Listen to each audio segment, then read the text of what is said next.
In time, the shopkeeper decided to marry and choose a bride. Each of the 10 women received an invitation to attend the wedding, and each was asked to take a part in one of the village's most honored customs. On the night of the wedding, these 10 chosen women would use their lamps to light the doorway of the home where the wedding would be held.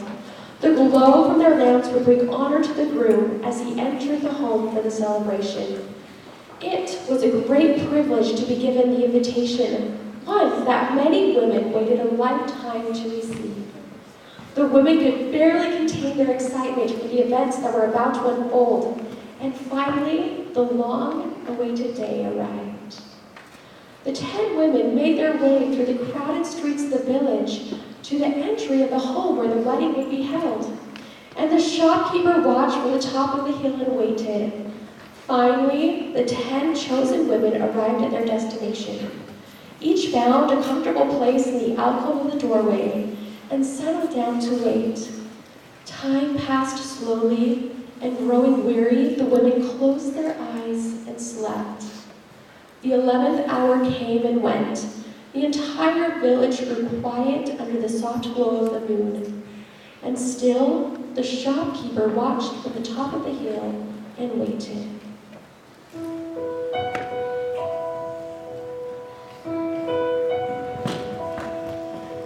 Someday the light giver will come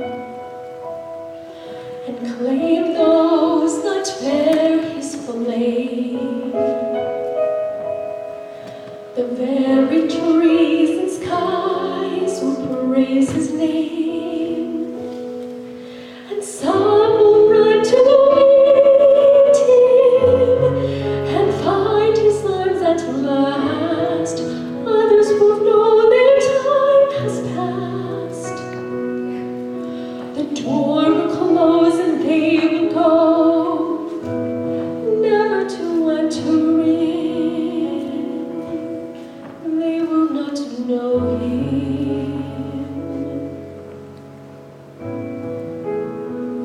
When he comes.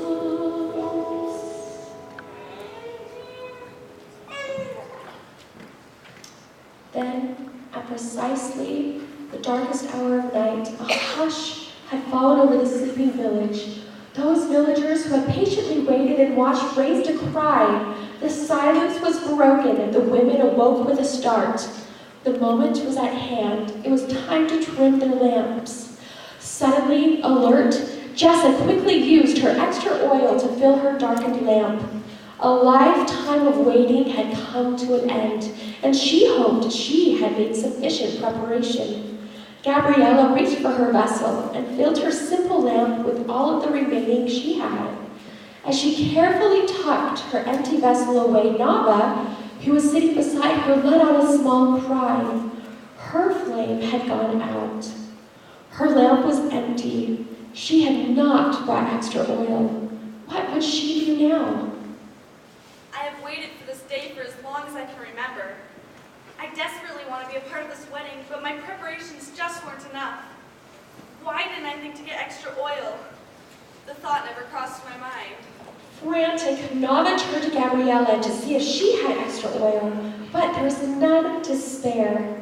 She watched the other women trim their lamps as tears ran down her cheeks and fell on the empty flowered lamp that was cradled in the folds of her dress.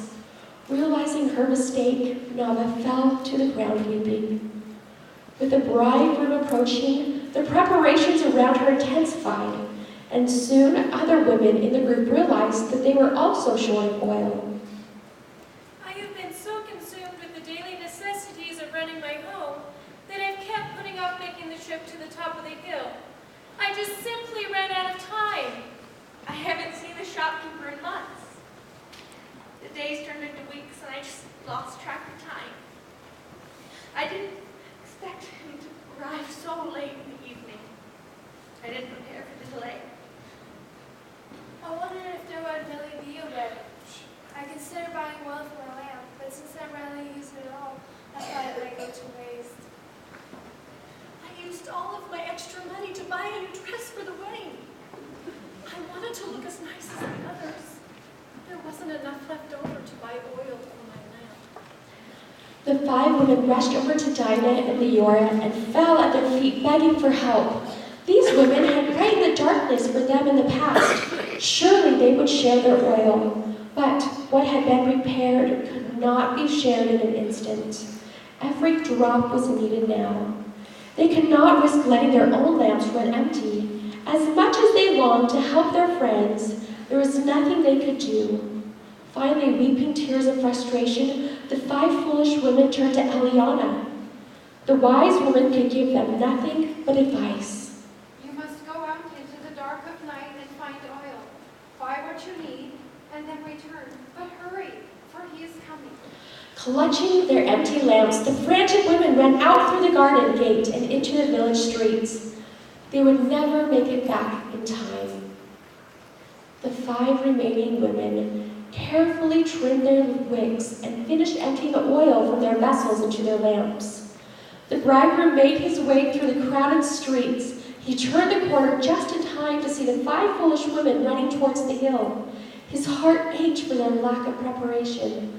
Then he lifted his eyes to the doorway and took in the sight he had waited a lifetime to see. Leora was there with her finely crafted pole, holding her lamp high. The flame from Gabriella's simple lamp lit up her eyes, which glistened with anticipation. Dinah lifted her lamp so the flame could dance with the others, adding a soft glow to the brilliant display of light. Eliana rested her hand on Dinah's arm and lifted her yellow lamp as high as her arm could reach. And quiet Jessa had fallen to her knees, her lamp cupped carefully in both hands, while tears of overwhelming gratitude streamed down her cheeks. These 5 wise women had each come to know the bridegroom, and their hearts filled with joy as they watched him stride through the garden gate and down the pathway that led to the great wooden door. He lifted me and strengthened me. He believed in me and encouraged me. When I was weak, he made me strong. When I felt I could not go on, he made the difference. When I found disappointment, he offered consoling peace. The shopkeeper paused and greeted each of the women one by one. Then he invited them in for the wedding feast. Together, the 5 women raised their lamps in a final tribute and went in with him into the marriage, and the great wooden door shut. And at that day, when I shall come in my glory, shall the parable be fulfilled, which I spake concerning the 10 virgins. For they that are wise and have received the truth, and have taken the Holy Spirit for their guide, and have not been deceived, verily I say unto you, they shall not be hewn down and cast into the fire, but shall abide the day. For the Lord shall be in their midst, and his glory shall be upon them.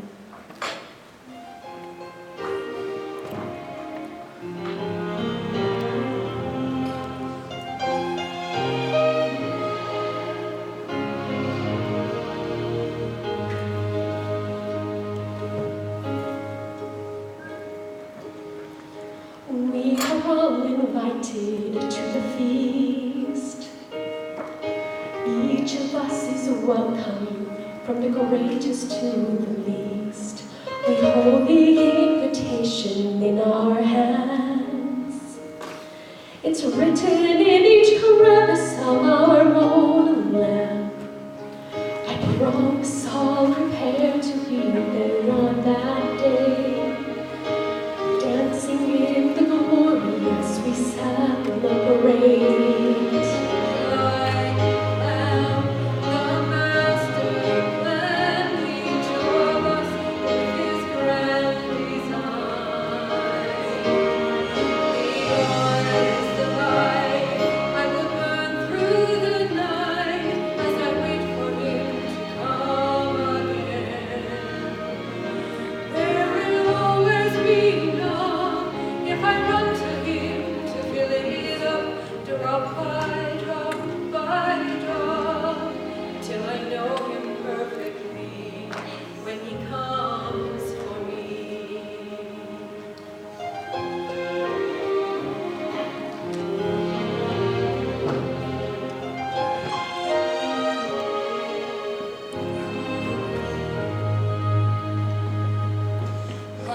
hearts are waiting for the day, faithfully preparing for the chance to light his way. Guardians of the vessel,